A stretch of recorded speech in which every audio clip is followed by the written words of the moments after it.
जिंदगी में अच्छे और बुरे दोनों प्रकार के दिन आते हैं, बस उसे समझना जरूरी है। आपको मंजिल पाने के लिए कितनी भी रुकावट आ जाए उससे लड़ना जरूरी है। एक छोटी सी कहानी अकबर और बीरबल की, जो आप लोगों में से कई लोगों ने सुना होगा।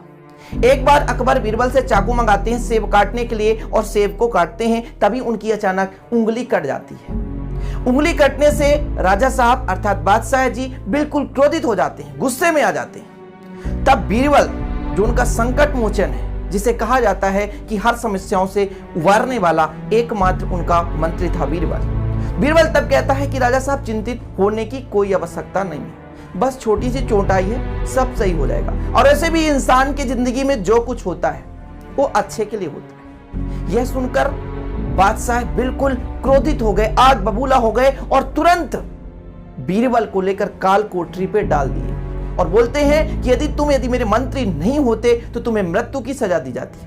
लेकिन कई बार हमारी समस्याओं का समाधान तुमने किया है, इसलिए केवल तुम्हें काल कोठरी में बंद किया जाता है। तब भी बीरबल मुस्कुराते हुए कहता है कि महाराज, कोई बात नहीं, जिंदगी में जो कुछ होता है ना, अच्छे के लिए होता है। बिल्कुल महाराज और गुस्सा हो जाते हैं, वहां से निकल जाते हैं। कई दिनों के बाद महाराज जंगल जाते हैं शिकार करने के लिए, सैनिकों के साथ जाते हैं, लेकिन जाते जाते भटक जाते हैं, सैनिक भी अलग हो जाते हैं, और राजा अपने बिल्कुल जंगल से दूसरे जंगल पे चले जाते हैं। वहां उन्हें कबीलों द्वारा पकड़ लिया जाता है। राजा चिंतित हो जाते हैं कि हमें अब क्या हो गया। बादशाह साहब अकबर, जिनका पूरे राज्य में बोलबाला चलता है, उन्हें क्या हो गया। वो बोले कि मैं महाराजा हूं, मैं अकबर हूं। वहां कबीले उनकी क्या सुने, कबीलों को कुछ मतलब नहीं, तुम अकबर हो, एक नॉर्मल आदमी हो। बस कबीलों ने कहा बस आपकी अब बलि ही चढ़ेगी, तभी आपका निर्णय होगा कि आप कौन हो। राजा साहब बड़े चिंतित थे, उनके बलि के लिए तैयार किया गया और पूरे कबीले एकत्रित हुए। उनको बलि देने ही वाले थे, तभी एक अचानक कबीले ने उनके उंगली पर नजर डाली, देखी कि उंगली कटी हुई है। तब उन्होंने छोड़ दिया राजा साहब को, क्योंकि कबीलों का एक नियम था कि किसी भी व्यक्ति को बलि नहीं दिया जाएगा यदि उसके शरीर में चोट हो। राजा साहब बड़े खुश हुए और बाहर निकल आए। तब उन्हें अपने बीरबल का याद आया, वास्तव में जिंदगी का कीमत क्या है। हमारा मंत्री बीरबल आज यदि यहाँ होता तो कुछ ना कुछ तरकीब जरूर निकालता। तुरंत जाते हैं और पूरी कहानी बीरबल को बताते हैं। बीरबल भी खुश होकर तब भी कहता है कि राजा साहब, जो कुछ हुआ अच्छे के लिए हुआ।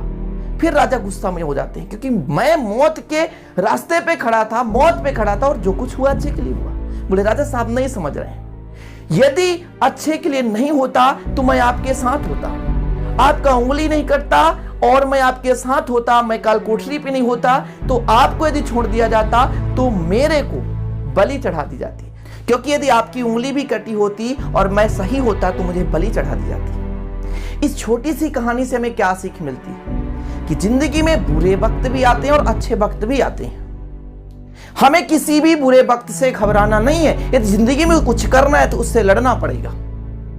हमारी जिंदगी में जो भी होता है अच्छे के लिए होता है। यदि कोई रुकावटें आती है तो हमें उससे सीख मिलता है। हमें कुछ करना है तो कुछ लड़ना पड़ेगा, किसी चीज को पाने के लिए आगे बढ़ना पड़ेगा। कहते हैं ना, जिनकी सोच ऊंची और मस्त होती है उनकी इम्तिहान भी जबरदस्त होती है। तो सोच ऊंचा रखें और अच्छे से काम करिए, चाहे आपका बिजनेस हो, चाहे आप किसी भी स्टडी लेवल पे हो, चाहे आप कोई भी काम कर रहे हो, लेकिन तन मन धन से करें। रुकावटें आती रहेंगी, लेकिन यदि आप मेहनत करो तो एक दिन जरूर सक्सेस होते रहेंगे। अंत में कहना चाहूंगा कि जिंदगी में कुछ ऐसा कर दो खास कि सबको हो एहसास और अपने माँ बाप को हो विश्वास।